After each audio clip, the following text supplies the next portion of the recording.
Canada, known for its majestic landscapes, multicultural cities, and strong social welfare system, seems on the surface like a model nation. But beneath this polished exterior lies a set of complex, interwoven crises that threaten to bring the country to its knees by 2030. This isn't fear-mongering, it's a sober look at where the nation is headed if urgent action isn't taken. The signs are clear: economic fragility, a housing market on the verge of implosion, unsustainable immigration policies, political fragmentation, and a healthcare system collapsing under its own weight. Add in geopolitical tensions and climate vulnerabilities, and the narrative becomes impossible to ignore. Canada is not on a sustainable path. At the heart of Canada's looming collapse is its economic structure, once resilient, now dangerously unbalanced. Canada's economy relies heavily on real estate, banking, and natural resources. But the real estate bubble, especially in cities like Toronto and Vancouver, has grown so inflated that younger generations are locked out of homeownership entirely. The average home price in major urban centers is more than 10 times the average income. This isn't just a housing issue, it's a sign of deep structural rot. When real estate becomes the engine of economic growth, the nation essentially gambles its future on debt and speculation. As interest rates rise and foreign investments pull back, this bubble threatens to burst, triggering a recession or even a depression. When that happens, the ripple effect across Canadian banks, pensions, and employment will be devastating. Closely tied to this is Canada's immigration policy, praised internationally for its openness, but increasingly criticized at home for its unsustainability. The federal government has set record-breaking immigration targets year after year, arguing that it's necessary to address labor shortages and aging demographics. But this rapid influx of newcomers, without corresponding investment in infrastructure, healthcare, housing, and job creation, has stretched the country thin. Immigrants arrive with hope, only to find themselves in overcrowded shelters, competing for low-wage jobs and unable to afford housing. Public services are overburdened, social tensions are rising, and Canadians are beginning to lose faith in the promise of diversity and multiculturalism. If current trends continue by 2030, the country may face an unprecedented crisis of identity, cohesion, and civil unrest. Another alarming issue is the deterioration of the public healthcare system, once the pride of the nation. Wait times for basic treatments, surgeries, and mental health services are now among the worst in the developed world. Rural communities lack access to even the most essential care.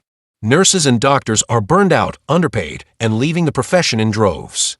An aging population means that demand for care will skyrocket over the next 5 years, but there is no national plan to meet that need. Instead of reform, governments have offered patchwork solutions and political soundbites. By 2030, the very foundation of universal health care could crumble, pushing Canadians into a privatized, two-tier system where only the wealthy receive timely care. Economic and healthcare crises are compounded by a broken political landscape. Canada's federal system, once a strength, is now a source of friction. Provinces clash with the federal government on everything from healthcare to energy policy to carbon taxation. Alberta's push for autonomy, Quebec's never-ending flirtation with separatism, and a growing resentment in the prairies about political alienation threaten national unity. Instead of collaboration, we see increasing polarization: urban versus rural, east versus west, progressive versus conservative. Trust in political institutions is at an all-time low. If these divides continue to grow unchecked, Canada could face something previously unthinkable: constitutional breakdown or regional secession. Then there's the issue of climate change, an existential threat that Canada is uniquely vulnerable to. Rising temperatures are melting the Arctic, destabilizing indigenous communities, and threatening coastal cities. Wildfires, floods, and extreme weather events have already become annual disasters. And yet, Canada remains one of the world's highest per capita emitters of greenhouse gases. Its economy still heavily depends on oil and gas, particularly in Alberta. Political leaders speak of green transitions, but fossil fuel subsidies continue, pipelines are still being built, and the transition to renewable energy is slow and underfunded. If Canada doesn't act boldly now, it won't just face environmental degradation, it will face economic collapse as the world moves away from fossil fuels and demands climate accountability. Social cohesion is also beginning to erode. The middle class, once the bedrock of Canadian society, is vanishing. Wealth inequality is at record highs. A small elite class continues to consolidate wealth and power, while working Canadians struggle with stagnant wages and rising costs of living. Homelessness is exploding, especially in cities. Addiction, particularly to opioids, is now a public health emergency. Young Canadians feel disillusioned, disconnected from institutions, and anxious about their future. Mental health crises are surging. If a society's strength lies in the well-being of its people, then Canada's foundation is showing severe cracks. Geopolitically, Canada also faces increasing pressure. Its dependence on the U.S. for trade and security has always been a double-edged sword. But as America becomes more unstable and inward-looking, Canada finds itself increasingly vulnerable. Tensions with China are escalating, cyberattacks are on the rise, and Arctic sovereignty is being quietly contested by Russia. The world is shifting toward a multipolar order, and Canada is unprepared. Its military is underfunded and outdated. Its diplomacy is reactive rather than strategic. In the chaos of global realignment, Canada risks being left behind or caught in the crossfire. Even culturally, there is an identity crisis brewing. What does it mean to be Canadian in 2025, let alone in 2030? Once built on peacekeeping, politeness, and tolerance, the national narrative is now muddled. Social media has fractured collective identity.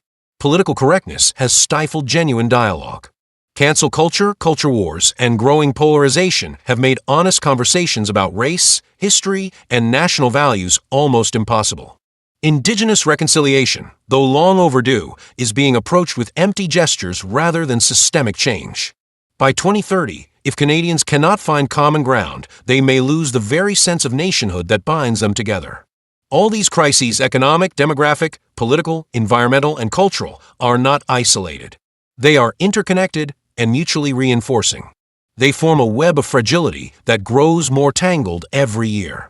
While collapse may not come in the form of riots or revolution, it may manifest as a slow unraveling, eroded institutions, a divided populace, failing infrastructure, and loss of faith in the Canadian dream. The collapse won't be dramatic. It will be silent, bureaucratic, and painfully ordinary. A slow-motion implosion.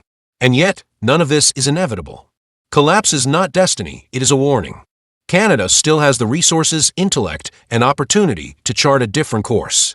But that course requires courage, political courage to enact unpopular reforms, economic courage to shift away from short-term gain, and social courage to confront uncomfortable truths. The window to act is closing.